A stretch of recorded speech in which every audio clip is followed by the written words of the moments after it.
ko se pristopi neko mejo. Človek nima vnaprej določenih meja. Živali imajo vnaprej določene meje. Zato živali mora biti zlobne. Lev ne mora biti zloben, ko poje eno gazelo. To ni zloba. Samo človek je lahko zloben. Pri človeških bitjih je tako, da obstajajo pač določene meje, onstran katerih je zloba. In to mejo človek lahko prestopi. Lahko jo prestopi namenoma, zavestno, lahko se odloči za njo, o tem je tam, lahko je to stvar trpljenja, ki ga potisne čez določeno mejo, ne? Lahko je to stvar ideološkega prepričanja, da lahko stvar vere, stvar religije, mnogo dejavnikov obstaja, zaradi katerih se človek lahko premakne čez določeno mejo in onkraj te meje je zlo. In onkraj te meje ni več nobenega upravičevanja in tudi ni možno upravičevanje. Veste, upravičevanje za človekovo vedenje je možno samo to stran določenih meja, samo to stran. Ne? Najdemo recimo razloge in se upravičujemo in pojasnjujemo svoje vedenje in upamo, da nam bo kdo prisluhnil in da nam bo kdo verjel. Onkraj določene meje, ne, pa tako pojasnjevanje ni več možno. To je zelo zapleteno sicer in je težko razumeti, to niso enostavne zadeve, zato poznamo na primer v psihoanalizi en poseben koncept, ki nam pove, kakšne so razsežnosti sveta ali pa realnosti, v katerih se pojavlja zlo. Obstajajo razsežnosti, ki so strogo vzeto onkraj simbolnih razsežnosti in to so razsežnosti čistega zla. Primer tega je, na primer, Auschwitz. Auschwitz je čisto zlo. Holokaust. Holokaust je čisto zlo. Ne obstaja sofistika, ne obstaja razlaga, ne obstaja teorija, ne obstaja koncept in nikoli ne bo, ki bi to pojasnil. Češ, moramo to razumeti, pogledati iz določenega zornega kota, potem nam bo pa jasno. Ne bo nam jasno. To je čista demonstracija zla. Če to razumete, čista demonstracija zla je nesimbolizabilna, kot je rekel Freud. Se pravi, zlo v čistem stanju je nepojasnljivo, je nemisljivo. Ne morete ga misliti. Zlo ni nekaj, kar je iz registra simbolnega, češ ta človek se je malo agresivno obnašal, človek je malo bolj napadalen, ta je pa perverzen, aha, to je povezano z zlom. Ni tako. Hujše. In samo za človeška bitja obstajajo te razsežnosti sveta, ne, kjer je zelo možno. Za živali takih razsežnosti ni. Nobena žival nikoli ne more vstopiti v tisto razsežnost realnosti, da bi lahko zastopala ali manifestirala zlo. Samo človek lahko stopi. Zato je zlo rezervirano izključno za človeška bitja. Ko pojasnjujemo vedenje živali, ta koncept nima kaj iskati tam. Torej, obstajajo različni. In seveda, tisto, kar je za človeka, ne, kot vsakdanjega, torej slehernika, najhuje, ne, tisto, kar je najhuje, kar je daleč najhuje sprejeti, najtežje sprejeti je, da je praviloma prepričan, da zlo velja samo za druge ljudi. Ljudje so praviloma prepričani, kot da zanje to ne velja. Kot da na nek način obvladujejo sami sebe do take mere, da se to njim ne more zgoditi. Je pa zelo veliko vprašanje, če je to res.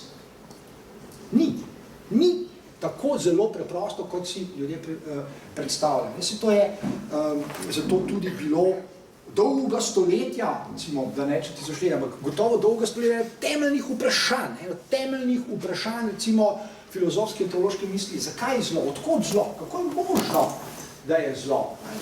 Če smo vsi ljudje dobri, če je Bog dober, je odkot potem zlo? Nekaj ga mora generirati za Boga. Kaj ga generira?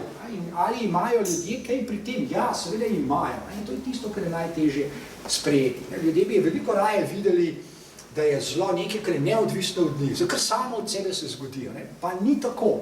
Zlo je možno samo, če ljudje tako ali drugače k temu prispevajo, če participirajo, če so soudeležni. Ura je natanko 18 in zdaj bomo začeli. Zdaj bomo začeli. Da to niso na to. Začenjamo.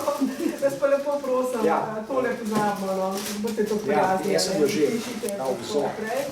Ja, to zlo, No, doktor, izvolite, lepo prosim, hvala lepa. Torej, zdaj bomo pa začeli. Zdaj začnemo, ja. Čeprav smo vselej že začeli.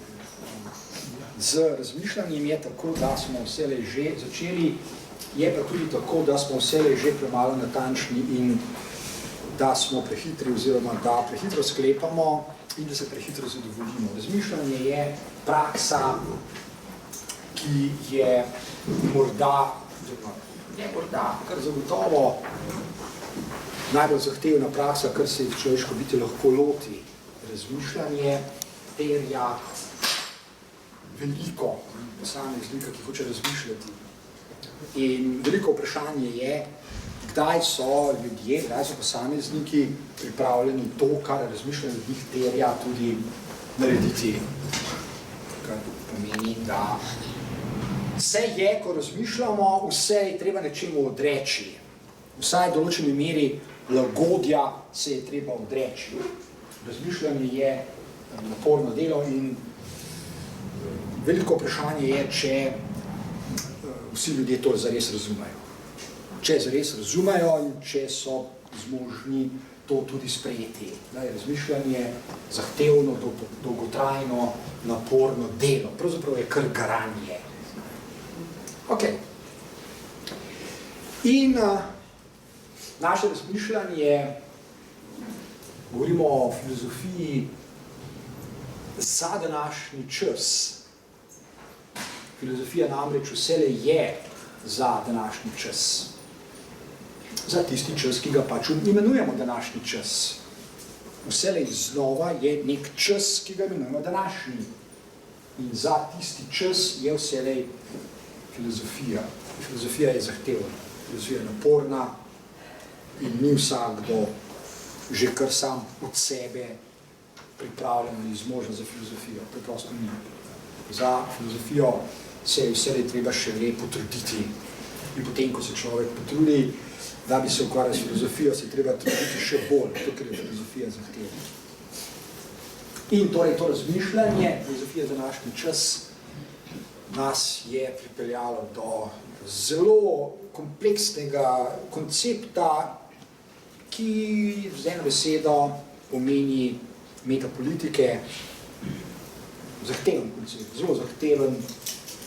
Že sama zmožnost človeškega bitja za metafiziko je nekaj posebnega, nekaj izjemnega. Ljudje se redko kdaj lotijo metafizike, metafizičnega razmišljanja. Praviloma so potopljeni, pogrezneni v vsakdanje življenje in se tako ali drugače skušajo zadovoljiti s tem, kar jim pač vsakdanje življenje prinese. Zato ni čudno, ni neobičajno in ni nepričakovano, da ljudje v vsakdanjem življenju spontano verjamejo, da je njihova eksistenca povezana z zadovoljevanjem potreb. Ljudje verjamejo in tudi ekonomisti recimo verjamejo, da je kapitalizem, na primer, svet, v katerem živimo, je kapitalističen, narejen za to, da zadovoljuje človekove potrebe. To je spontano prepričanje. Celo pravi, Nobelovi nagrajenci za ekonomijo verjamejo, da je ekonomija, da je gospodarstvo, na primer, nekaj, kar je povezano z zadovoljevanjem človekovih potreb. Kar niti približno ni res, kaj ti zelo preprost pogled nam pove, kakšne so človekove potrebe. Temeljna človekove potrebe je prav gotovo potreba po kisiku. Ne vem, kdaj kapitalizem zadovoljuje to temeljno človekovo potrebo. Vem, da kapitalizma ne rabimo, da bi zadovoljeval človekovo potrebo po dihanju. Pa ljudje spontano zadovoljujejo od nekdaj. Enako velja za druge človekove potrebe, čeprav je že mogoče slutiti, da je možno razviti tudi sofistiko, češ da, naprimer, že naslednjo človekovo potrebo po hrani je treba zadovoljevati na specifičen način. To pa že res, in danes vsi vemo, bolj ali manj, kaj to pomeni. da je potrebno na primer v življenju prebrati ogromno knjig ali pa slišati veliko znanstvenikov, da nam povedo, kako zadovoljevati zelo preprosto biološko potrebo, ki jo treba po hrani. Kajti prehranjevati se moramo na določen način, zlasti pa mora biti prehranjevanje zdravo. Ja, o tem smo že govorili. Zbravi, sorazmerno hitro pridemo na področje, kjer je doma sofistika. Torej, človekove potrebe je mogoče zadovoljevati in zato potrebujemo določen sistem, recimo proizvodnje dobrin in distribucije dobrin, ki se sedaj imenuje neoliberalni kapitalizem. Ampak to je zgolj sofistika. To je zgolj sofistika, ki nas ne bi smela odvreči od temeljnega razmišljanja o resnični naravi, o resnici kapitalističnega načina življenja, ki je onkraj zadovoljevanja človekovih potreb. Čeprav na določen način, na določene načine vendarle zadovoljuje med drugim tudi človekove potrebe. Zagotovo je to res. Mi bi sicer lahko se sami naučili izdelovati volnena oblačila, tako kot so jih izdelovali naši predniki, kar bi bilo sicer zelo zahtevno, najbrž mučno, naporno in tako dalje. Zato se raje zadovoljimo s tem, da gremo trgovino in kupimo oblačila. To v principu ničesar ne spremeni. To ničesar v principu ne spremeni. Zdi pa se, in seveda to tudi omogoča in podpira ideološke prakse, da je mogoče razmišljati na take načine, kot sem rekel na začetku, na take načine, da se veliko ljudi preprosto, spontano zadovolji z ugotovitvijo ali pa s trditvijo, da je kapitalizem način, ki zadovolji njihove potrebe. In ko se ljudje zadovoljijo s tem, je določenih stvari preprosto konec. Človek lahko živi zadovoljen s tem, da ni ravno begunci Sirije, pa da živi v Sloveniji, da mu je sorazmerno dobro do konca dni, ki so mu pač namenjeni. Zgodbe je konec, ne moramo lahko domov. V tem se lahko zadovoljimo, komod. Ne potrebujemo nobenih filozofskih večerov. Zato, ali pa so filozofski večeri videti nepotrebni, nesmiselni, saj ne zadovoljuje nobene človekove potrebe. Filozofija ne zadovoljuje nobene človekove potrebe. Gotovo je povezana s človekovo zmožnostjo za razmišljanje, ampak človekova zmožnost za razmišljanje ni biološka potreba. Obstajajo tudi ljudje, ki so se zavezali ali pa ki se zavežejo, na primer, k molku in preživijo vse življenje v kakšni sobici, ali pa kakšni jami, ali pa votlini, ali pa molče. Torej, razmišljanje in govorjenje ni ali pa nista biološki potrebi. Zato je seveda za spontani vsakdanji razum filozofija videti kot nekaj nepotrebnega. Filozofije ne potrebujemo. Tako je spontano prepričanje. Metapolitike pa so vsakdanje prakse vsakdanjega življenja, ki izhajajo iz nekega popolnoma drugačnega spoznanja, nekega izjemno zanimivega spoznanja, ki je lahko je tudi spontano. Obstajajo ljudje, ki imajo spontano izkušnje, o katerih bom zdaj spregovoril, in nekateri celo znajo te izkušnje misliti. Iz teh izkušenj izhaja zelo zanimivo razmišljanje, ki je podlaga za metapolitike, o čemer bomo danes govorili. Govorili bomo tako, da se bomo sprehajali, tako kot to ponavadi počnemo, skozi stoletja, oziroma skozi tisočletja, skozi različna dela. Dobro, da jih imamo. Dobro, recimo, da je Thomas Hobbes napisal Leviatana. To je zelo dobro. In dobro ga je tudi prebrati. Dobro je, da je Jean-Jacques Rousseau napisal Družbeno pogodbo. In tudi to knjigo velja prebrati. In tako je tudi dobro, da je Aristotel napisal Politiko. In tudi to je dobro prebrati. In da je Platon napisal Državo. In tudi to je dobro prebrati. In dobro je tudi prebrati, dobro se je lotiti zadnjega seminarja, ki ga je imel Jacques Derrida. Jacques Derrida. Zadnji Derridajev seminar. To je pa res nekaj izvrstnega, nekaj izjemnega, med drugim tudi zato, ker je imel Derrida ta seminar nekaj let pred smrtjo. Nekaj let pred smrtjo, v času, ko se je tega zavedal, saj to ni nič posebnega, zavedal pa se je tudi, da je v času, ko se človek iz dneva v dan zaveda lastne smrtnosti, ko se torej zaveda, da je število dni, ki so še pred njim, zelo natančno določljivo, se pravi, ni nedoločeno število dni, živeli bomo kot jutrišnjega dne, ampak bomo živeli še zelo omejeno število dni, da je to posebno obdobje v človekovem življenju, zaradi katerega se med drugim, ni nujno, da se to vedno zgodi, nikakor ni, se pa pogosto zgodi in zato ni treba biti filozof. Se torej zgodi, da določene iluzije, ki jih je morda človek še imel o življenju, o eksistenciji, o sebi, o drugih ljudeh, dokončno padajo, zato ker namenoma uporabljam ta izraz, čeprav ni najboljši, je pa vseeno zanimiv, nobene potrebe ni več po njih. Obstaja čas, ko lahko rečemo, da imajo iluzije določene funkcije v človekovem življenju, lahko celo rečemo, da obstaja čas, ko ima človek nekakšno potrebo ali potrebe po iluzijah. To zagotovo lahko rečemo, to tudi lahko mislimo. Psihološko vzeto, to pravzaprav niti ni tako zelo zahtevno. Ni zahtevno misliti, zakaj v določenem obdobju človek potrebuje določene iluzije in jih tudi hoče imeti in jih tudi ima. Ljudje imajo iluzije tudi takrat, ko vedo, da so iluzije, celo takrat, ko vedo, da so skrajno problematične, recimo, ampak hkrati vedo, da jih potrebujejo. Da jih preprosto potrebujejo, da jih hočejo imeti in nekateri ljudje imajo iluzije na tanko določen čas. Potem pa nenadoma nič več.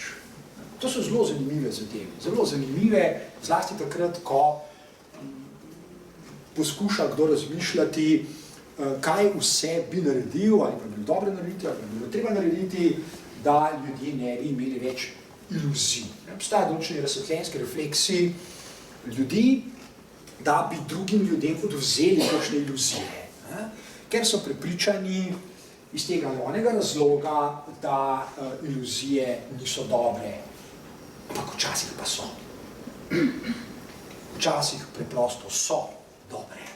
Ljudje smo preveč krhka bitja, da bi tako zlahka opravili z iluzijami, češ nas zanima izključno in samo resnica onkraj vsakih iluzij. To preprosto ni res. Psihološko vzeto smo ljudje silno krhka bitja, smo silno ranljiva bitja, smo bitja, ki nas zlahka kaj sesuje. Zlahka. Postati depresiven je nekaj, kar se lahko v določenih primerih zgodi tako rekoč mimogrede. To ni res, da smo ljudje izjemno samozavestna, pokončna, suverena bitja, ki odločamo skladno z razumom ali pa z razumem s čim drugim o tem, kako bomo živeli. To približno ni res. In zato, ali pa tudi zato potrebujemo iluzije. In jih tudi imamo. In se jih tudi oklepamo. In je po določenimi pogoji tudi prav, da se jih. Zato imajo določeni ljudi težave, ker bi radi, da ljudje ne bi imeli več iluzij in v tej svoji ihti lahko postane tudi nasilni. Postajajo nasilni ljudje. Obstajajo ljudje, ki so nasilni iz prepričanja. Obstajajo ljudje, ki so nasilni iz prepričanja in ne vedo, da so nasilni. Obstajajo ljudje, ki ne vedo, da so nasilni do drugih ljudi. Obstajajo ljudje, ki verjamejo, da so drugi ljudje nasilni. Ne oni do njih. Takrat, ko si želijo in imajo potem, kot sem že omenil, različne razsvetljenske ideje, da bi bilo dobro, če bi se drugi ljudje znebili nekaterih idej. Saj morda bi bilo res lahko dobro. Morda bi bilo res. Ne? Ampak ne, če pogledamo na zadevo iz vsakdanjega življenja. V naših vsakdanjih življenjih je tako, da se stežka odpovedujemo iluzijam. Stežka.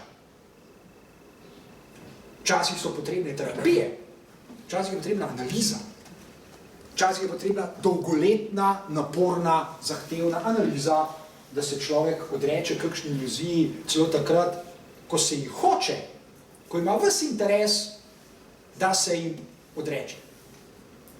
Z iluzijami ni tako preprosto, češ, spoznal sem, da je nekaj iluzija, želim se odreči te iluzije, naj iluzija izgine. Včasih nikakor ne izgine, pa če bi še tako želimo, da bi.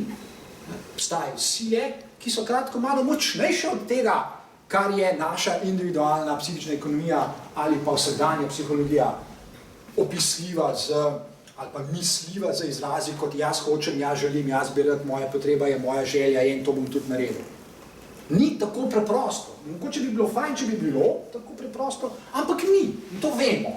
Vemo iz izkušenj, vemo zato, ker se ukvarjamo s teorijo, vemo zato, ker se ukvarjamo z znanostjo, vemo zato, ker se ukvarjamo z idejami, s koncepti in tako dalje in tako dalje. Zadeve so torej zahtevne. Ne? In prav je tako.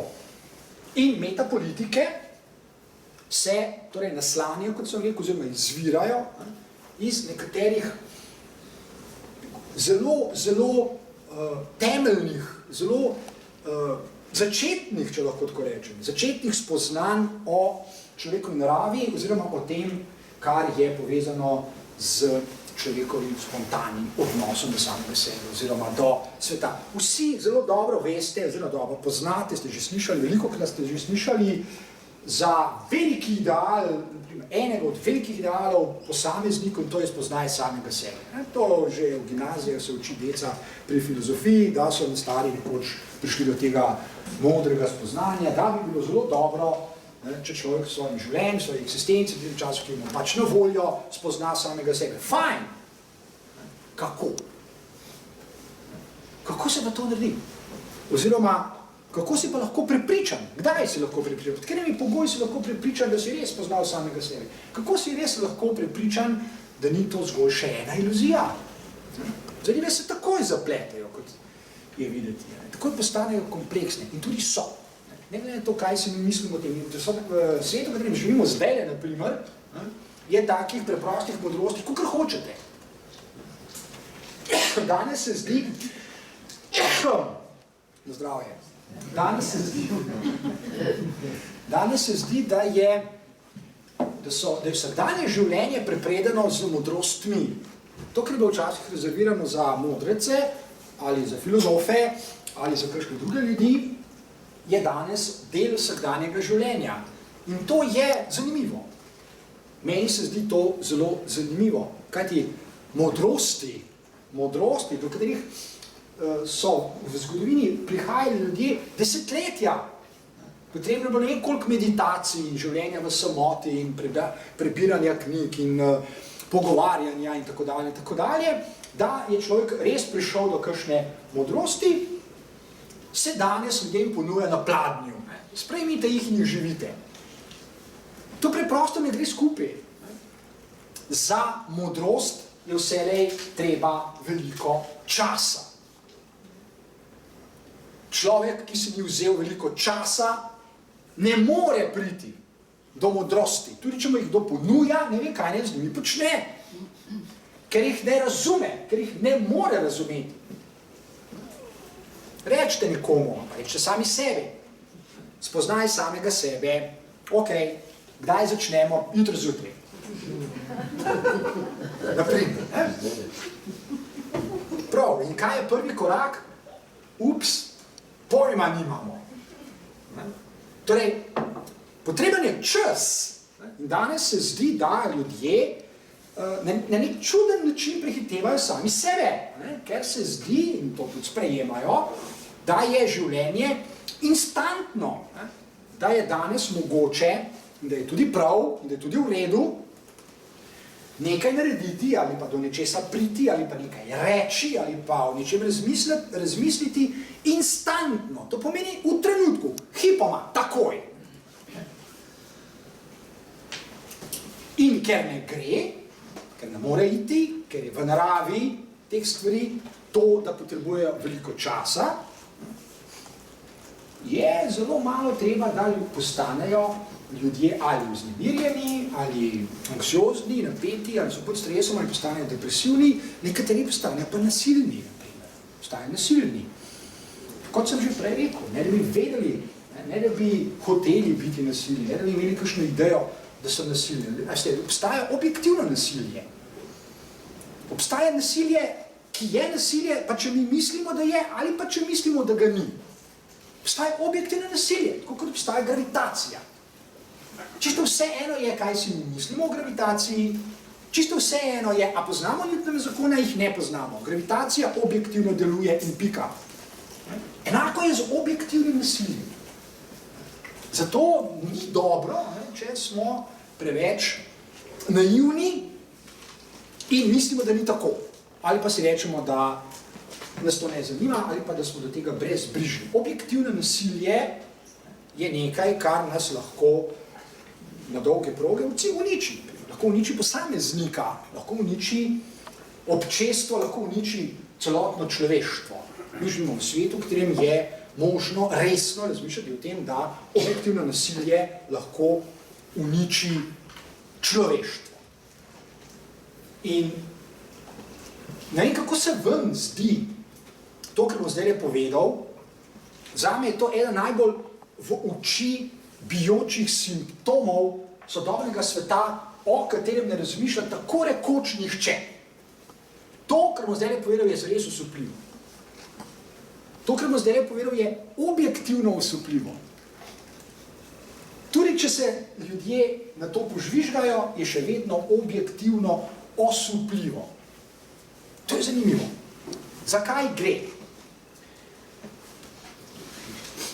Iz dneva v dan poslušate obljube politikov, pa tudi kakšnih drugih ljudi, znanstvenikov, naprimer, ali pa bankirjev, ali pa ekonomistov, da smo se zavezali, ali pa da se bomo zavezali ravno kar k zmanjševanju emisij oziroma izpustov toplogrednih plinov.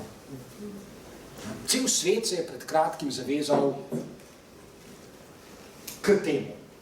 Okay. In temu se reče pariška pogodba, pariški whatever.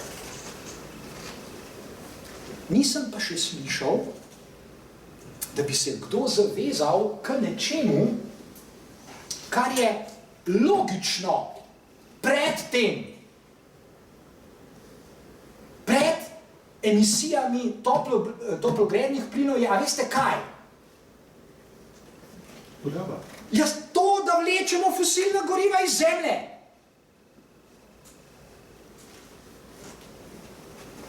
In to, kar je osupljivo, je tole. Ne gre samo za to, da še nisem slišal, da bi se kdo zavezal k temu, da bo zmanjšal količino zemeljskega plina ali pa nafte ali pa premoga, ki je v zemlji, ampak gre za nekaj, kar je pravi. Osupljivo in na nek način je dejansko noro. Res je noro. V čist kliničnem pomenu besede. Kaj ti?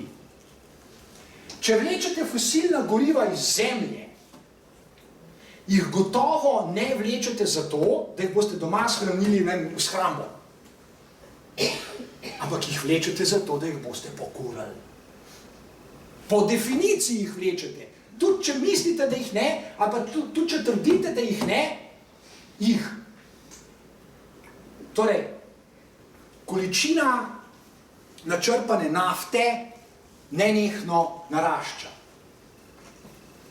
Istočasno pa se svet zavezuje, da bo zmanjšal emisije toplogrednih plinov. Naj mi nekdo pove, kako. Ni logike. Ne glede na to, kaj kdo o tem misli, ni objektivne logike. Kaj ti črpanje fosilnih goriv stane. In ne obstaja idiot na tem svetu, ki bi črpal nafto, plačal za to, pa bi pa rekel, načrpali smo jo, pokurili pa ne bomo, zato ker moramo zmanjšati emisije toplogrednih plinov. Ne obstaja, se še ni rodil. Torej, to, kar je logično na začetku, v tem svetu praktično ne obstaja. Ne obstaja dogovor, pariški ali pa ljubljanski ali pa meni marsovski, meni vsem kateri, dajmo zmanjšati najprej količino načrpane nafte ali pa zemeljskega plina ali pa premoga, potem bomo pa avtomatično zmanjšali emisije toplogrednih plinov. Ne rabimo nobene pariške konference o tem, ker če imate nafte tolikle, je tudi teh plinov lahko samo tolikle. Če imate pa nafte tolikle, je pa nujno, da bo teh plinov tolikle. Pariški dogovor gor ali pa dol. Če se vam to ne zdi osupljivo, meni je to nekaj totalno, dokončno zblojenega. In mi pove tako rekoč vse o svetu, v katerem živimo. Pove mi, da vsaj tisti, seveda, ki uravnavajo ta svet in ga vodijo in usmerjajo in so menedžeri tega sveta, kratko malo, milo rečeno, ne mislijo zares. Preprosto ne mislijo zares, pa zaradi mene je tisti pariški dogovor lahko podpisan z zlatimi črkami. Tudi če mislijo, da mislijo zares, trdim, da ne mislijo. Ker ne morejo misliti tega zares. Ne morete, preprosto ne morete tega misliti zares.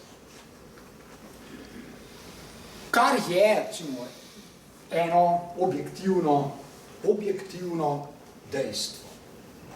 Drugo, ravno tako in velikokrat komentirano objektivno dejstvo je, da še nisem naletel na politika, ki ne bi zagovarjal nenehne rasti, naprimer BDP-ja. Jaz ga še nisem srečal. Še nisem srečal človeka, politika, ki bi povedal nekaj, kar je daleč najbolj logično in smiselno.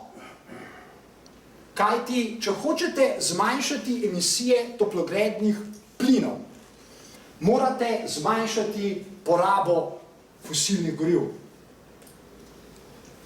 Če pa zmanjšate porabo fosilnih goriv, to je pa energija, je zelo verjetno, da boste nečesa proizvedli manj, kot proizvedete zdaj, ker z manj energije ne morete proizvesti več. Pustimo zdaj kakšne nore, znanstveno fantastične in futuristične ideje, kako je tudi to možno. Zdaj tukaj ta hip preprosto ni možno. Torej, ne morete hkrati zagovarjati rasti BDP-ja in trditi, da boste zmanjšali emisije toplogrednih plinov, pa da se ubijete. Če pa to počnete, ste po vseh znanih kriterijih shizofreniki. Shizofrenija je preprosto razcep realnosti. Razcep realnosti, ki je tak, da v enem delu realnosti lahko človek utaji drug del realnosti. Može se obnašati tako, kot da določena dimenzija, pa določene dimenzije realnosti ne obstajajo. Človeška bitja to zmorejo. Obnašati se, kot da določene razsežnosti sveta nikoli niso obstajale. Kot da jih kratko malo ni. In se skladno s tem tudi obnašati. Shizofrenija je mnogo prej, preden je psihiatrična diagnoza, normalno stanje sveta, če mene vprašate. Shizofrenija je normalno stanje sveta, zlasti danes. V neoliberalnem kapitalističnem svetu je shizofrenija najbolj normalno stanje sveta, kar si ga lahko mislite. Se pravi, stanje sveta, v katerem je tako rekoč objektivno nujno, da določene razsežnosti sveta utajite, torej da se obnašate, kot da jih ni. Drugače ne morete normalno živeti. Preprosto ne morete. Ker ne gre skupaj. Ker logika je nekaj, kar ima lahko katastrofalne posledice. Logika. Če jo seveda, če ne marate, če ne uporabljate, če zanikate, če rečete, da vas ne zanima, da vam je vseeno za logiko. Logika je zelo močno orožje. Zelo močno orožje, če hočemo misliti svet. Zelo močno. Je pravzaprav temelj našega duševnega zdravja. Logika je temelj duševnega zdravja. Kršite logiko, najprej se bo poznalo na vašem duševnem zdravju, ki bo začelo rapidno razpadati. Dobesedno razpad, duševni svet, mentalni svetovi, recimo, kognitivni svetovi lahko razpadajo, dobesedno razpadajo. Živijo ljudje, ki jim je svet, duševni, mentalni, duhovni, preprosto razpad. Živijo ljudje, kot da je njihov svet samo še sestavljen iz nekaj koščkov, ki se jih oklepajo. In iz tistih koščkov ne morete sestaviti celote. Preprosto ne morete, se ne da. Je premalo. Veliko koščkov kratko malo manjka. Povezav med koščki ni. Zato živijo ljudje, ki ne morejo misliti povezav med koščki sveta, recimo. In verjamejo, ali pa so prisiljeni verjeti, da je svet isto kot, recimo, zbirka nekaterih koščkov. Kako se to vidi v vsakdanjem življenju? Tako, da nekateri ljudje nenehno ponavljajo, recimo, isti žargon. Pravijo nenehno iste stavke. Pojasnijo stvari vedno znova na enake načine. Različne stvari poskušajo pojasniti z istim besednjakom. Zato, ker nimajo nobenega drugega. Nimajo nobenega drugega miselnega orodja, s katerim bi mislili, recimo, vsakdanje življenje, vsakdanje dogodke, recimo, pa lastne izkušnje. Miselna orodja, kot so, recimo, ideje, ali pa koncepti, ki so naloženi, primer, v knjigah. To je uvod, osnovno, začetno razmišljanje o naravi metapolitik. Metapolitike so torej zmožnosti človeških biti, da mislijo alternative.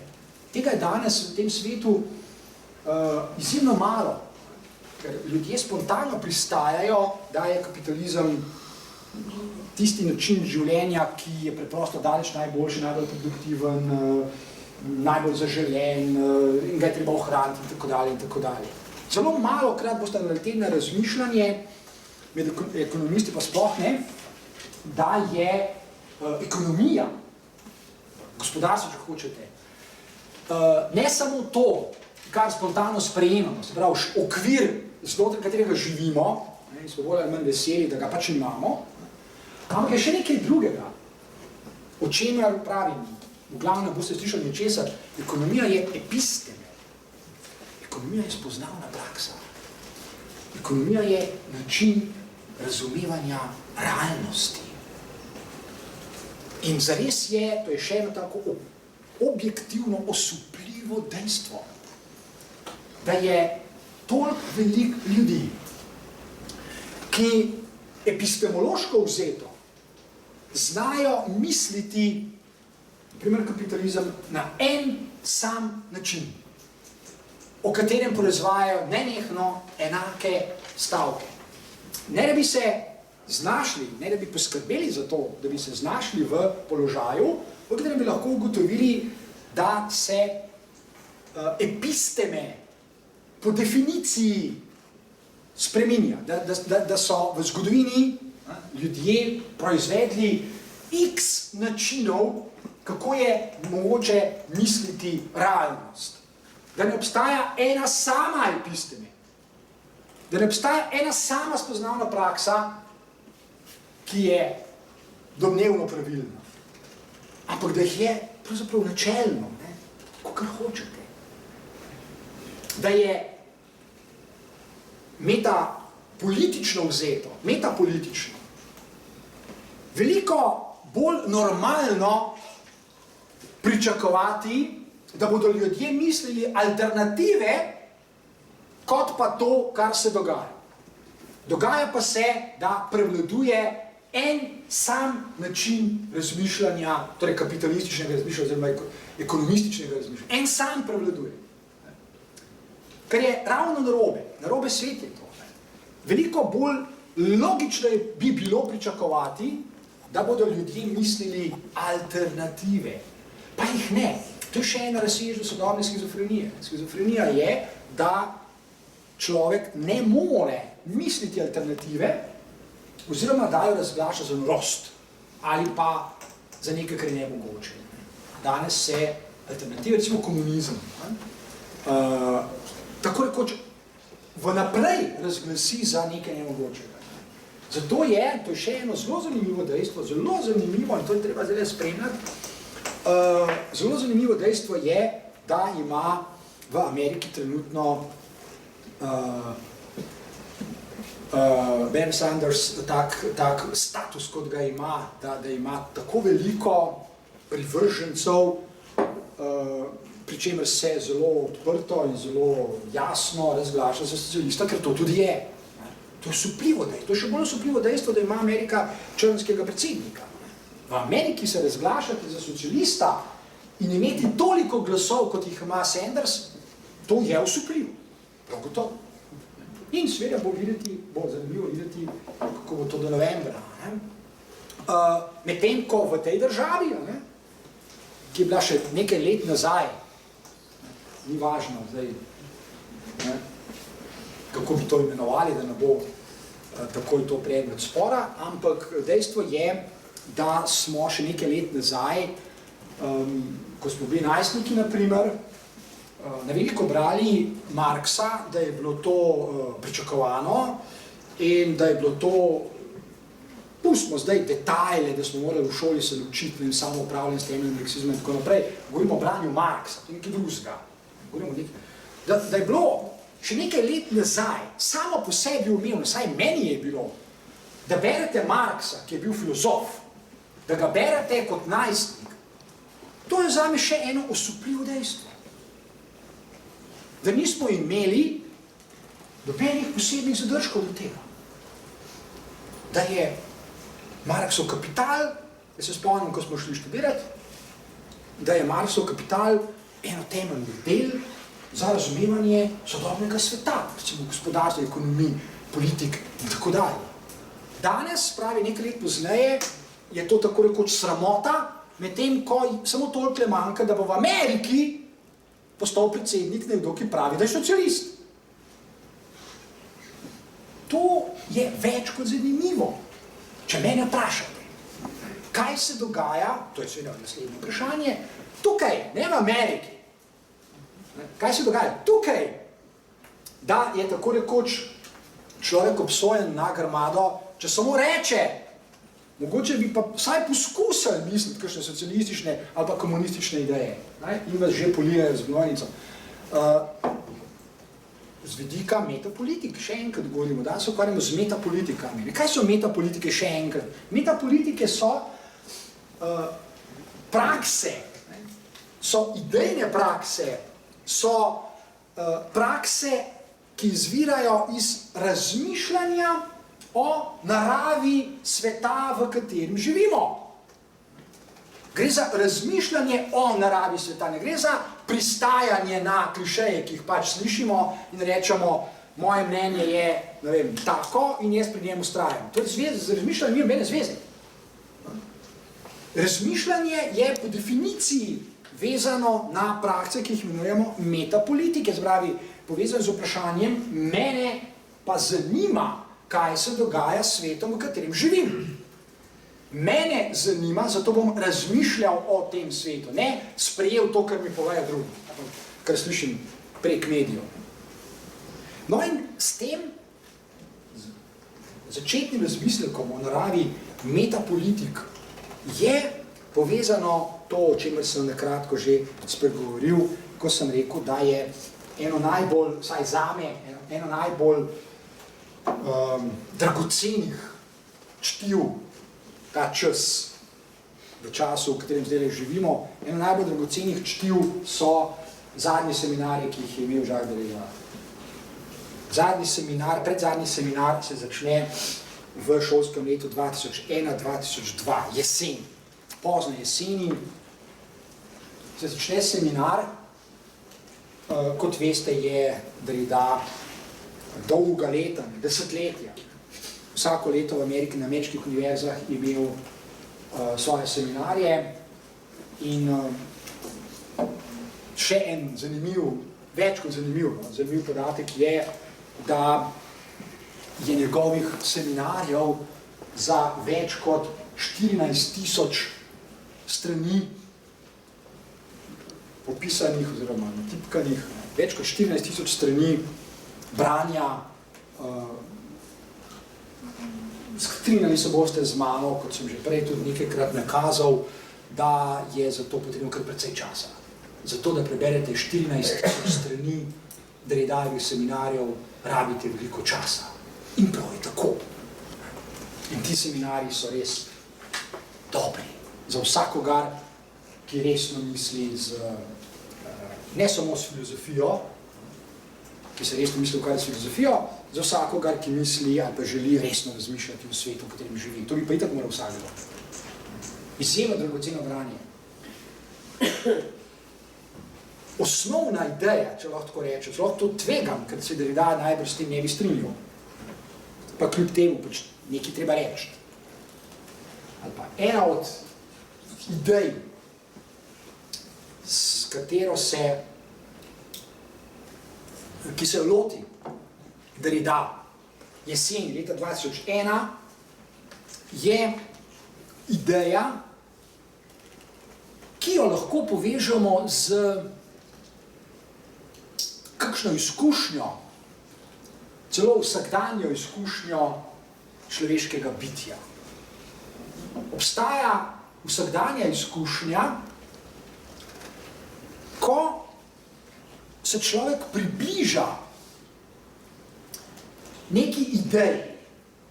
To je ideja, da je mogoče kdaj pa kdaj v življenju narediti kaj takega, kar ima status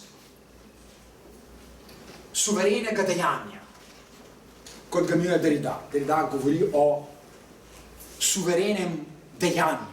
O tem govori veliko, mi bomo tukaj spregovorili malo. Obstaja možnost, da človek naredi nekaj suverenega. Nekaj, kar je v zelo zanimivih povezavah s tem, kar je, če ste brali Freuda, ena od temeljnih idej psihoanalize.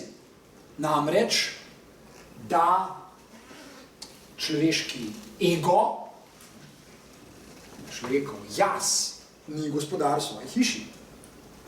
To, kar je velika spoznavna revolucija, zlasti z vidika novoveške filozofije, novoveške misli, je skoraj, bi rekel, 100 let pozneje zanimivo, nenavadno izhodišče za razmišljanje, ki se ga loti nekaj let pred smrtjo Jacques Derrida, ko pravzaprav, vsaj na prvi pogled, subvertira Freudovo spoznanje, če jasno gospodar svoji hiši, kako je potem zmožen za suvereno dejanje. Suvereno dejanje je dejanje, ki se mu moramo približati na zelo previdno, zelo počasi. Zelo počasi in sicer takole. Gotovo ste velikokrat slišali, da kakšen človek reče, da potrebuje on ali pa ljudje okrog njega nekoga, ki bi udaril po mizi in naredil red. To je kliše, ki ga najbrž poznamo vsi.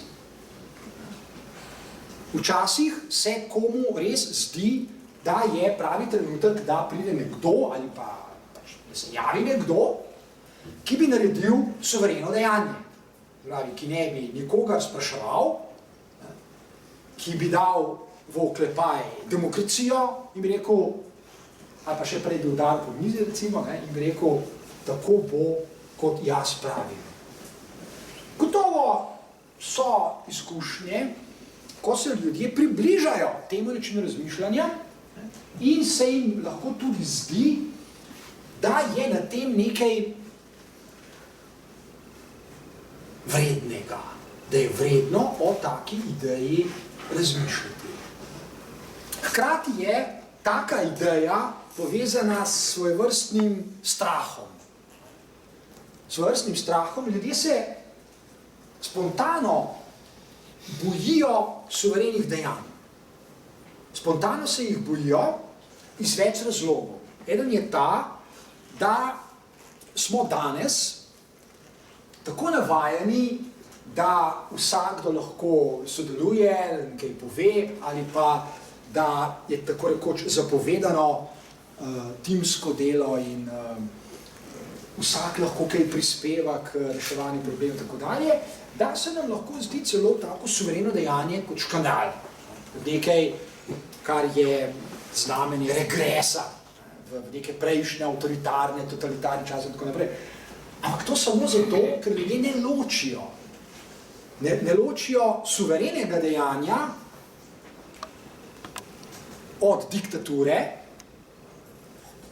zlasti pa tega obojega ne ločijo od avtoritarnosti. Od avtoritarnosti. Ker imajo pomešane pojme, se jim zdi, da je to približno vse isto, da je vse enako, zato se še naprej spontano bojijo suverenih dejanj. Zato je dobro pogledati, kaj suvereno dejanje sploh je. Kako ga razumeti? Obstaja izjemno zanimiva literatura o tem konceptu.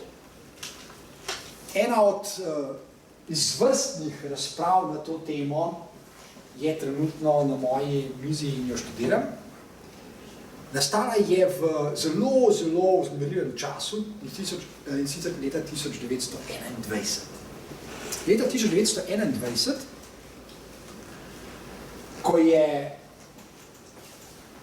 ko Hitler pravzaprav še čisto dobro ne ve v Nemčiji, kaj bi sam sabo, še ne ve čisto dobro, nekaj samo sanja, ampak v glavnem pojma nima. Leta 1921 torej izide knjiga, ki jo je napisal Karl Schmitt. Karl Schmitt, izvrsten mislec, dober v filozofskem načinu razmišljanja o političnem delovanju ljudi oziroma o politikah, da ne rečem metapolitikah. Izvrsten avtor del o družbeni pravičnosti, konceptu pravičnosti, družbeni pravičnosti. Karl Schmitt torej leta 1921 napiše knjigo z naslovom Diktatura. To je izjemen dokument, zlasti zato, ker prihaja iz časa, ko se v Evropi dogajajo že pošastne zadeve, o katerih takrat, leta 1921, razmišlja, bodimo iskreni, zelo malo ljudi. Zelo malo ljudem se leta 1921 sanja, kaj bo vsakdanje politično življenje, ekonomsko življenje tistega časa proizvedlo, recimo, v naslednjih 20 letih. No, in Karl Schmitt je ena od njih. Torej, zelo dobro je, če hočemo razumeti Derridajev koncept suverenega dejanja, prebrati knjigo Karla Schmitta o diktaturi, o diktatorjih, o samem konceptu diktature, tem, kaj to sploh je. Zdaj je namreč bistveno drugačno, kot si ljudje predstavljajo, zlasti takrat tako uporabljajo besedo diktatura, ali pa ko nekomu učitajo, recimo, da je diktator. Treba prebrati kakšno knjigo, da uporabljamo take izraze. Če jih hočemo seveda dobro razumeti, drugo je, če se nam da, če nam se eno. To je ena knjiga, druga je že omenjena Leviatan, oziroma to, kar je tako, skoraj bi rekel, strastno, prav strastno zanimalo Thomasa Hobbesa, da je tudi napisal. Gre ravno tako za koncept metapolitik, za razmišljanje o tem, v kakšnih občestvih živimo ljudje, in vsi poznate izraz, ki je že postal del sedanje kulture, in to je homo homini lupus, torej Hobbesa blazno zanima, izvrstno ga zanima, izjemno ga zanima, in ker dober filozof to zna tudi misliti, zakaj lahko pod določenimi pogoji rečemo, da je človek človeku volk in kaj to pomeni? To je metafora. To je metafora, ki je mogoče natančno premisliti in Thomas Hobbes to naredi. Naslednja knjiga, ki jo velja omeniti, je Machiavellijev vladar. Machiavellijev vladar, pri čemer velja opozoriti, da ko Machiavelli napiše to knjižico, vladar ni naslov, ki bi ga dal on. Machiavelli napiše knjižico brez naslova. Machiavelli ni napisal vladarja. Naslov knjige so dali uredniki, so izdali to knjigo. Ni Machiavellijev naslov. Kar ni nepomembno. Zakaj je to naredil? To je zgodba z eno celo predavanje, zakaj je to naredil. To je preveč. Prebral sem to knjigo. Super. Machiavelli je še eden tistih dragocenih avtorjev, ki se določen trenutku, ki živi v zelo vznemirljivem času, zelo nenavadnem času in je vpet v sile, ki takrat spreminjajo svet. Machiavelli je človek, ki v določenem trenutku lahko suvereno, poudarjam, namenom pravim to besedo, ker govorimo o tem, suverenih dejanjih govorimo, ki suvereno, zelo samozavestno reče medičejcem, dragi moji, vi ste res močni, ste bankirji, ste vladarji, ste izjemno bogati, premožni in tako dalje, ampak vi potrebujete mene. Machiavelli to reče, skoraj bi rekel tako nonšalantno, ker se zaveda, da je to res. In medičejci imajo s tem težave. Polih vas je tudi Machiavelli, ampak to je povezano. Najprej imate idejo, potem ne morajo razumeti, potem seveda te razglasijo za idiota in te skušajo uničiti. Ampak tako pač je, pogosto. No, samo ne smemo pozabiti, da je Machiavelli humanistični mislec. Machiavelli ni cinik, Machiavelli ni zloben. Ne, to prehitro bi končali, če bi mu to obesili. Machiavelli živi v času, v katerem kot izvrsten opazovalec, tako bi rekel kot dober psiholog, opazuje vedenje ljudi, opazuje vedenje elit, vedenje gospodarjev, vedenje tistih, ki so močni, ki so bogati, so medičejci, prav gotovo so. In pravzaprav kaj na neki osnovni ravni naredi Machiavelli? Odgovori na vprašanje, kaj delajo vladarji, da so to, kar so. Kaj morajo narediti, če hočejo biti še naprej to, kar so. Ker ni res, da je nekdo lahko vladar, če je neveden, ker potem ne bo dolgo časa. Nevedni vladarji niso dolgo časa. Pravi je vladanje nekaj, česar se mogoče naučiti. Govorimo o metapolitikah. In Machiavelli, recimo medičejcem, pove, kako se obnašati, če hočejo dolgo časa biti to, kar se kakor želijo biti. In to je vladarji. To je osnovna raven Machiavellija razmišljanja. Tem obstajajo še druge, ampak kot smo rekli, to pa za kakšno drugo razmišljanje. No, v glavnem, to so knjige, ki jih velja prebrati, pa še Aristotelovo metapolitiko treba še enkrat omeniti. Aristotelovo metapolitiko, v kateri Aristotel, pa to treba res natančno prebrati. Večini ljudi se ne da in potem ne vejo, kaj reči o Aristotelu, potem boš, da so tiho. Aristotel v politiki, to so natančne knjige. Aristotel tudi razmišlja in opazuje, vse ni neumen, se ni slep. Kako se ljudje obnašajo v vsakdanjem življenju? Ni potegnil idej kar iz zraka. To so bili svojevrstni psihologi, še prej se psihologija sploh rodila. Aristotel je to zagotovo bil. In Aristotel pride do zelo, zelo produktivne ideje. In sicer, da obstaja še ena schizofrenija, obstaja še en zanimiv razcep, razkorak v vedenju ljudi. Še en razkorak obstaja. In sicer, Aristotel, to ni prav presenetljivo spoznanje, sprejme. Spoznali smo ljudje družbena bitja. Pravim, to je nič posebnega, ne vsak da to z lahkoto ugotovi. Ljudje smo družbena bitja, kar pomeni, da smo ujeti v medsebojne odnose, ki jih bolj ali manj razumemo. Okay. In seveda jih tudi bolj ali manj obvladamo, oziroma v glavnem jih ne obvladamo, ker so preveč kompleksne. Odnose preprosto je preveč, da bi jih obvladali. Obstaja človek, ki bi obvladal odnose, v katero vstopa v sedanjem življenju. Odnosov pravzaprav ne moramo obvladati. Bolj velja obratno, da odnosi obvladujejo nas. Zato nas vedno znova kaj preseneti. Ali pa so stvari drugače, kot si predstavljamo, ali pa si želimo, ali pa bi radi, in tako dalje, in tako dalje.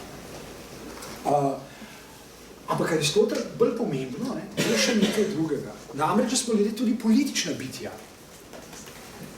Niso politiki samo ljudje, ki se imenujejo politiki. Ljudje smo politična bitja. To ne pomeni, da smo politiki, smo pa politična bitja. Kar pomeni, da smo ujeti v politike. Tudi če nočemo biti, smo ujeti. Torej, ni res, da se s politiko ukvarjajo samo politiki. Mi vsi se ukvarjamo s politiko ali pa se politike ukvarjajo z nami. Mogoče to še bolj pomembno, velja to poudariti. Ampak saj mi se odzivamo, saj nismo inertni. Zato se ukvarjamo s politikami, ker se odzivamo na njih, če nič drugega. Tudi če ne greste volit, je to dejanje, je to politično dejanje. Pač ne greste, nekaj ste naredili, pač niste šli na volitve, ampak nekaj ste naredili. Ni res, da niste naredili ničesar. Torej, ljudje smo, in Aristotel je to jasno, ljudje smo politična bitja. Vendar, pravi Aristotel, to, da smo politična bitja, še ne pomeni, da o tem tudi kaj vemo. Ker lahko, da ne vemo ničesar, ker nas to ne zanima, ker živimo v iluzijah, da se recimo politike z nami ne ukvarjajo, ali pa da se mi ne ukvarjamo s politikami, ali pa da se preprosto nas ne tičejo. Živimo v iluzijah. Aristotel ve, kako močne so lahko iluzije. Zato pride do preprostega sklepa, da ni nujno, da se bodo ljudje kot družbena, socialna in politična bitja kadarkoli povzpeli do tega, kar imenujemo metapolitike. Zapravi, povzpeli do tega, da bi znali misliti to, kar v vsakdanjem življenju ves čas že počnejo, tudi če ne vejo, da to počnejo. Veste, v tem smislu je tudi treba razumeti tisti starogrški spoznaj samega sebe. To je metapolitična izjava, če hočete. Spoznaj samega sebe. Zato, ker si družbeno, socialno in politično bitje. Spoznati samega sebe ne pomeni biti v svoji sobici in spoznavati samega sebe. To je leseno železo, to je nemogoče. In to seveda za današnje vsakdanje življenje je to spet še nekaj presenetljivega. Spoznavati samega sebe pravzaprav pomeni ukvarjati se z metapolitikami, spoznati samega sebe kot socialno bitje, kot družbeno bitje, ker to vse že smo, in spoznati oziroma razumeti sebe kot politično bitje, ker tudi to vse že smo, vsaj da Aristotel naprej vemo, da je tako. Zdaj se posebno vprašajte, koliko ljudi se ukvarja s seboj kot socialnim, družbenim in političnim bitjem. V glavnem ljudje pristajajo na tisto, kar je bolj enostavno, tisto, kar je lažje. Kot psihološka bitja verjamejo, da se ukvarjajo s seboj kot psihološkim bitjem. Se pravi, kot da niso socialna, družbena in politična bitja. Čeprav so. Torej, gre za popoln spregled tega, kar so stari Grki zelo natančno premislili, mi pa v glavnem tega ne razumemo, oziroma to razumemo skozi svoje oske segmente realnosti, katerih bi radi nekaj dosegli, pa v glavnem ne moremo. To so zdaj osnovne koordinate tega, kar imenuje, oziroma to so koordinate, to so pravzaprav izhodišča. Ko vse te knjige preberemo, smo na dobri poti, da lahko sledimo Derridaju in njegovemu razmišljanju o suverenem dejanju. Najprej moram vprašati, koliko je ura? 7. Cajta še, hvala. Da bi se torej približali logiki suverenega dejanja, je dobro premisliti, kako v starem Rimu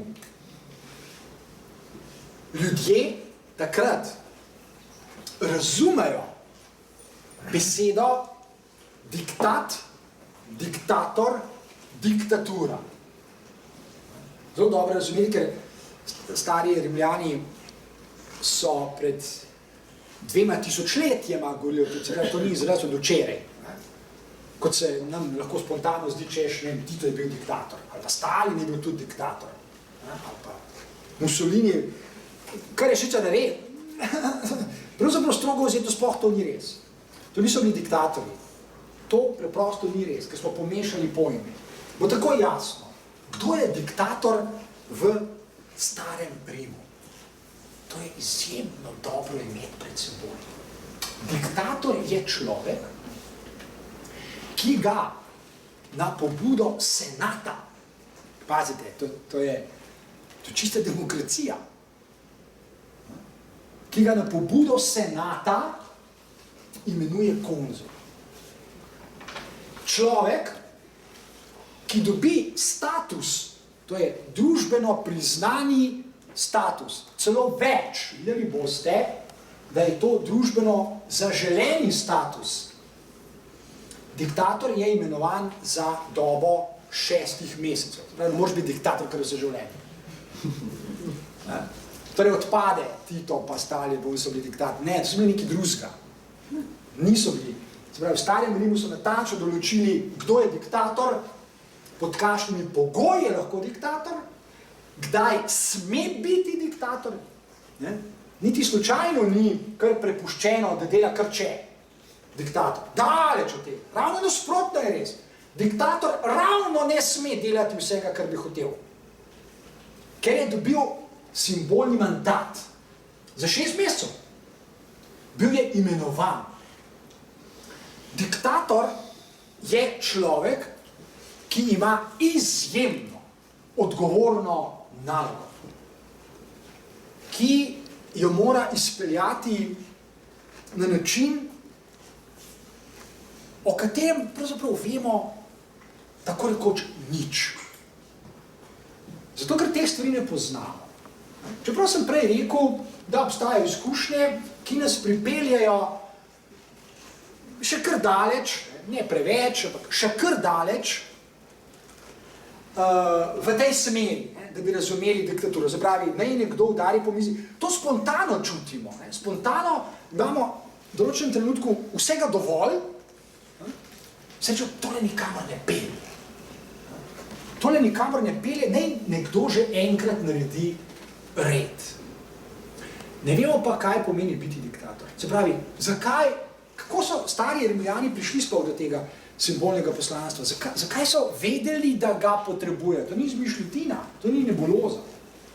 Oni vedo, da ga potrebujejo. Vsaka resna demokratična družba potrebuje diktatorje. Naprimer za 6 mesecev. Ok, zakaj ga potrebuje?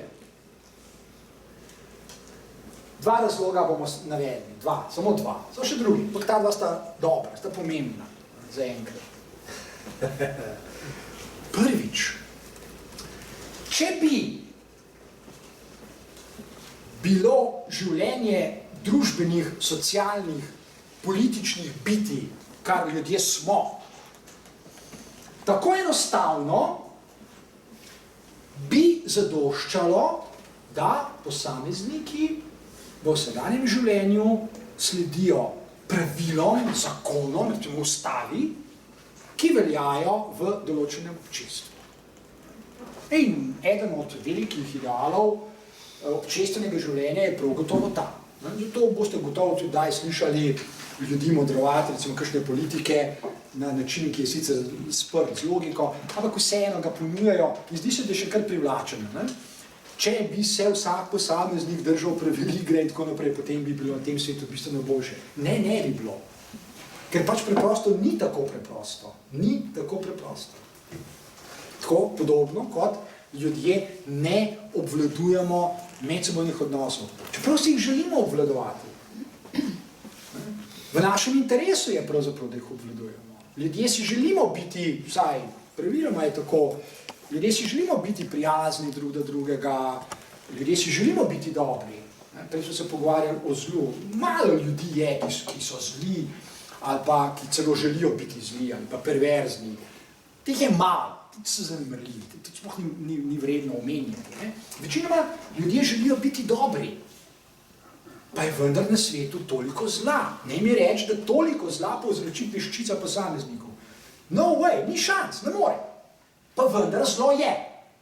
Se pravi, zadeva ni tako zelo preprosta. Še nekaj se mora dogajati.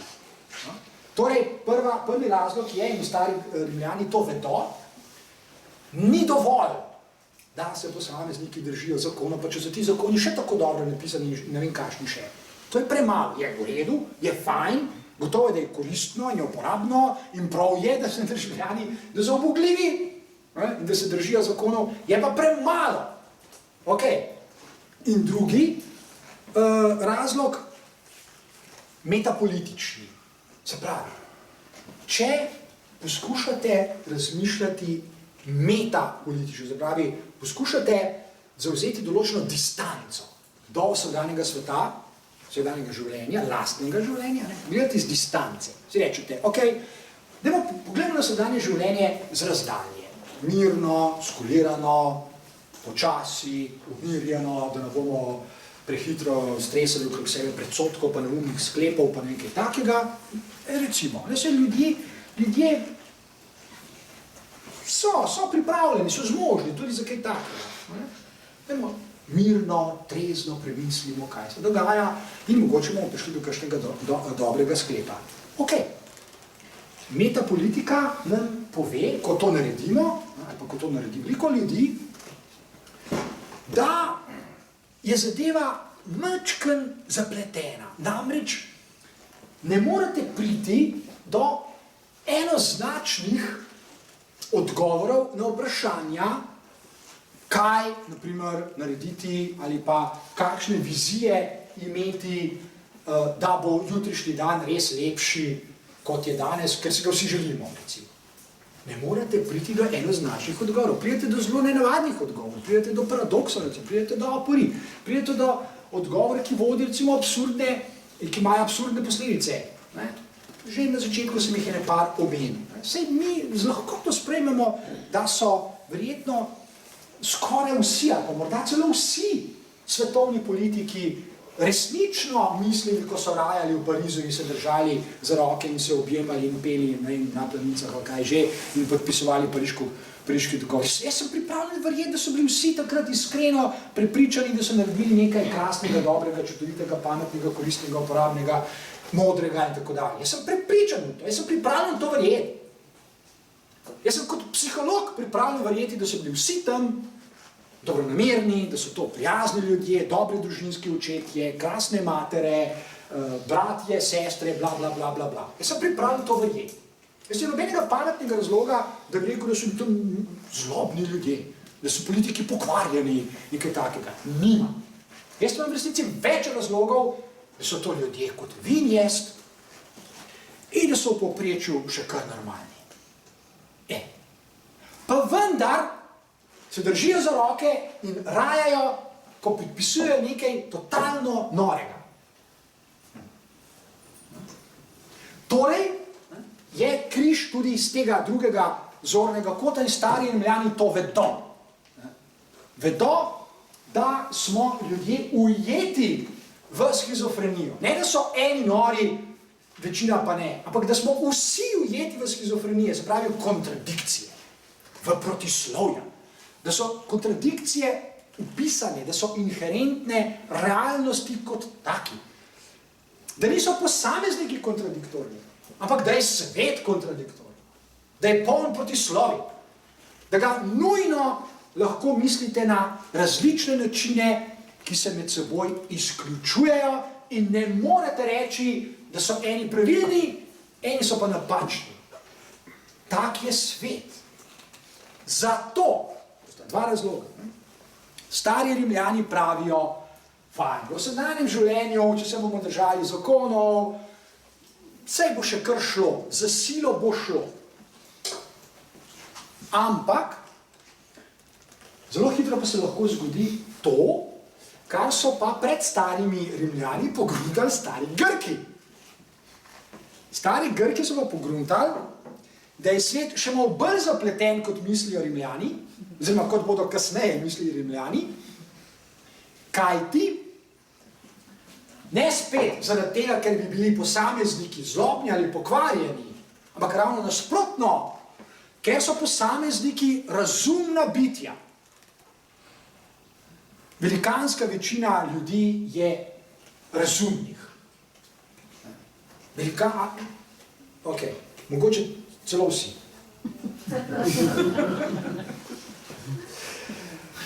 Ampak da je razum, logos, naprimer v starih Grkih, čudna zadeva, da kakorkoli ga obrnemo ali pa uporabljamo, spet trčimo na kontradikcije, absurde, izključevanja, aporije, paradokse in tako dalje. Nikakor ne moremo priti do enoznačnih odgovorov in kot pravim, stari Grki vedo, da je zadeva še slabša, ker izumijo demokracijo.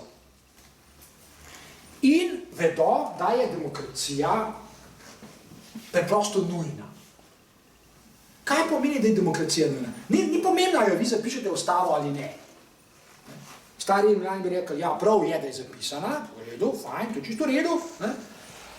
Ampak v končni instanci je vendarle pomembne je, kaj naredijo ljudje kot socialna, družbena in politična bitja, kot pravi Aristotel. Kaj lahko naredijo v sedanjem življenju? Lahko naredijo nekaj takega in sprejeti moramo, da imajo pravico do nekaj takega, kar je demokratično dejanje.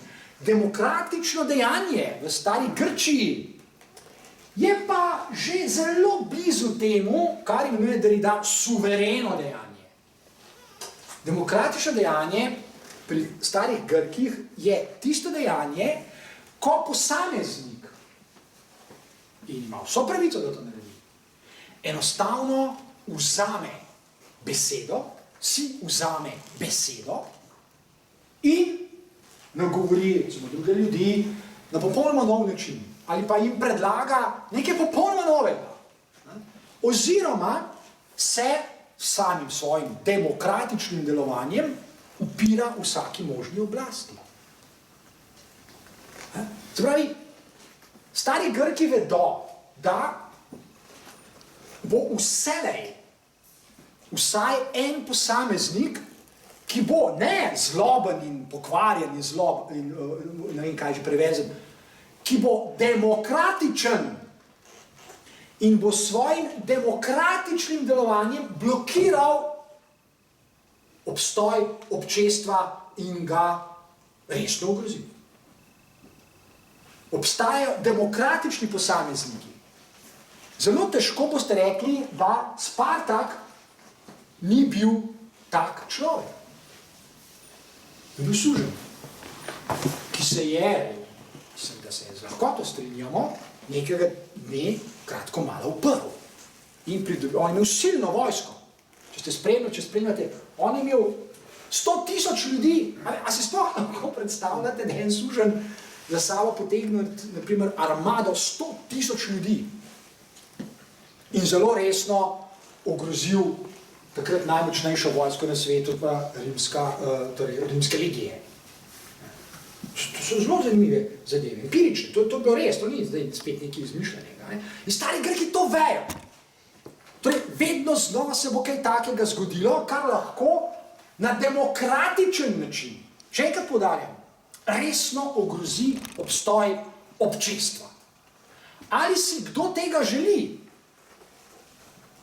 Mogoče tudi kdo, ampak ljudje bi vendarle raje živeli v miru, da bi bilo življenje spokojno, vsak da sledi svojim sanjam in podobno. Ljudje si ne želimo, spontano pa gotovo ne, da bi bile vsake 3 dni revolucije. Ne želi. Mi si želi, dajmo lepo mirno živeti. Ampak kljub temu se bo to zgodilo. In zdaj pa nastopi čas, da odgovorimo na vprašanje, kdo je diktator. In kdo je v starem Rimu dejansko bil diktator in kako so ta simbolni status, mandat diktatorja rimske elite tudi zlorabljale, oziroma uporabljale proti demokraciji, zato da so ohranjale svoje aristokratske položaje. Ampak neodvisno od rimskih aristokracij je diktator torej človek, ki ima vsa pooblastila, ima mandat, bil je imenovan za to, da v natančno določenem družbenem, političnem trenutku, to je trenutek, ki predstavlja veliko grožnjo, ki je lahko popolnoma legitimna, demokratična. Predstavlja torej grožnjo samemu občestvu.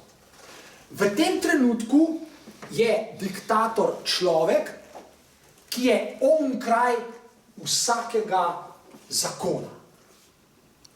Ampak, treba biti zelo natančen, diktator je človek, ki, čeprav je onkraj zakona, ne more napisati ali pa predlagati novega zakona. Ne more spreminjati zakona. Oziroma mora, to je zelo zanimivo misliti, čeprav je onkraj zakona, mora narediti tisto v tem trenutku, ko je občestvo ogroženo ali pa ogroženo obstoj občestva, mora narediti tisto, kar je treba narediti, oziroma je razumno glede na dane razmere. Torej, kot vidite, je diktator omejen z vseh strani. Če se postavite v položaj diktatorja, imate silno težko nalogo. Pravzaprav imate najtežjo možno nalogo, kar je lahko ima človeško bitje.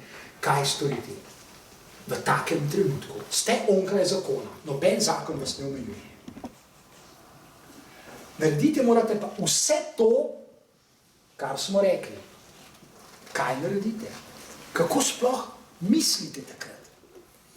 In še enkrat se na tem kraju vračam k filmu, ki ga je posnel, režiral Zack Snyder leta 2006, to je 300.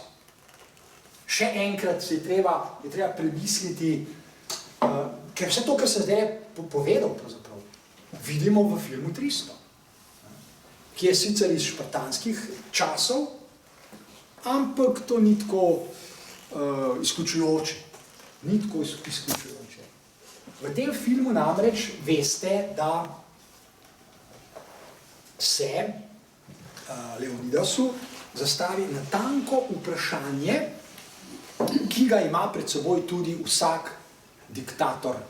In to je, kaj storiti, ko pa sem z vseh strani omejen in kaj pomeni strogo vzeto narediti nekaj, kar ustreza danim razmeram. Preveč enostavno bi bilo, če bi uporabili tisto, kar smo že večkrat danes izrekli in je blizu ljudem, vsaj nekaterim ljudem, preveč enostavno bi bilo udariti po mizi in reči tako, jaz sem diktator, zdaj bo pa tako, kot jaz rečem. To ni diktator. Diktator mora premisliti zelo natančno, kaj je v danih razmerah res tako, da bo prvič ohranilo občestvo, naprimer v filmu 300 je to več kot očitno, pred kakšno težko nalogo je Leonidas. Napada ga praktično milijonska perzijska vojska. Njih je pa par tisoč, oziroma na končnih je celo samo 300. In zdi se popolnoma nerazumno, da gre Leonidas s 300 bojevniki proti perzijski vojski. Pa vendar ugotovimo, še pred koncem filma, da to sploh ni bilo nerazumno. To je zelo razumno dejanje, ki je imelo zelo razumne posledice. Namreč, zakaj natančno pri diktatorju gre? Še eno vprašanje moramo odgovoriti. Če nima diktator nobenega zakona nad seboj, ja, koga pa ima nad seboj? Oziroma, ali morda vendarle ima koga nad seboj? Seveda ima. Diktator ima nad seboj Boga. Nobenega zemeljskega zakona nima nad seboj. Ima pa Boga. In v filmu 300 s to idejo srečamo dvakrat. Prvič, ko se Leonidasova žena zvečer pred odhodom na boj pogovarja s svojim možem in mu zastavi to fantastično vprašanje. Kaj bo storil kot svoboden človek? Diktator je svoboden človek v strogem pomenu besede. Z vseh koncev je omejen, vendar je nad vsakim zakonom, mora pa narediti nekaj, kar je prikladno, kar je ustrezno danim razmeram. Nad seboj ima pa Boga. Omejen je torej na vse možne načine. Je pa svoboden. To so koordinate diktatorja. In v filmu 300 vidimo to še potem na koncu, ko se znajde pred, to mi bo lahko rekli, zadnja Leonidasova skušnjava. Ko se znajde pred perzijskim kraljem, oziroma vladarjem, ki ga imenuje tudi božanski. To je Xerxes. In njegova skušnjava je zelo, zelo natančno, zelo dobro opisana. Poklekni pred kraljem, pred tem božanskim vladarjem in vse bo lepo in prav in skratka vemo, kaj še vse mora Leonidas slišati. In on tudi zares poklekne, ampak nad njim je samo Bog. Zato ne priznava niti tega božanskega, kot ga imenujejo, vladarja. Zato mu zaviča isto kopije v glavo. Torej, diktator je človek, ki v natančno določenem trenutku diktira. Ta izraz tudi poznamo v slovenščini. Diktiramo tajnici, recimo. Tajnici diktiramo, ona pa zapisuje. Gre za diktat. Gre za to, da seveda diktator v določenem trenutku mora nekaj izreči. On ima dolžnost, da ne mora biti tiho. Sploh pa ne more skomigniti z rameni pa reči, ne vem. Ali pa ne bo, on ima mandat za Boga. On je plačan, on je poklican, da v pravem trenutku in samo on reče, kaj narediti. In to ni avtoritarnost. To ni avtoritarnost. Avtoritaren je bil Stalin. On je bil človek, ki je lahko tudi spremenil zakon, če ga je hotel. Diktatorju to ni dovoljeno. Ne more spremeniti zakona. Sploh pa ne more kar novega postaviti. Stalin ga je lahko kaj hotel. To je avtoritarnost. Zato Stalin ni diktator. Ni res, da je diktator. Strogo vzeto že ne. To je samo pač, če rečete nekaj približnega, ker ne veste, kaj diktator je, pa reči, ja, on je bil diktator. Ne, ni bil. Ker vemo, kdo diktator je v starorimskem svetu, oziroma kaj je koncept diktatorstva, diktatorja. In zakaj je koncept diktatorstva demokratičen? Zakaj ga občestvo potrebuje? Da ne razpade. In zdaj se vračam k temu res srhljivemu razcepu, ki ga živimo mi vsi zdajle in jutri ga bomo in v naslednjih letih tudi. Ko bomo vsi po vrsti spremljali, kako je vedno več nafte na trgih in vedno več premoga. Za Boga, glih kar smo postavili en dimnik tamle v Šoštanju nov, čisto nov. Še prepiramo se, kdo je kriv, pa kdo ni kriv. Pa.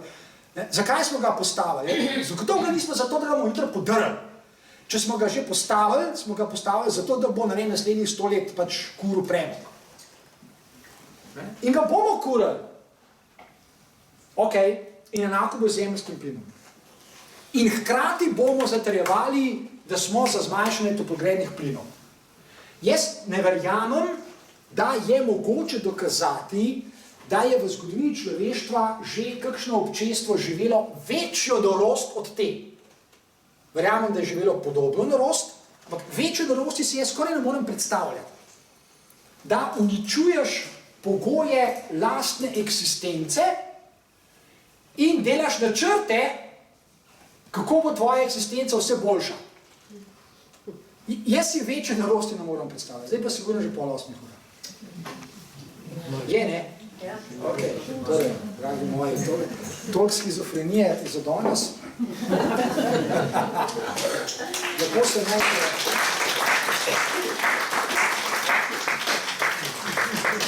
Hvala lepo.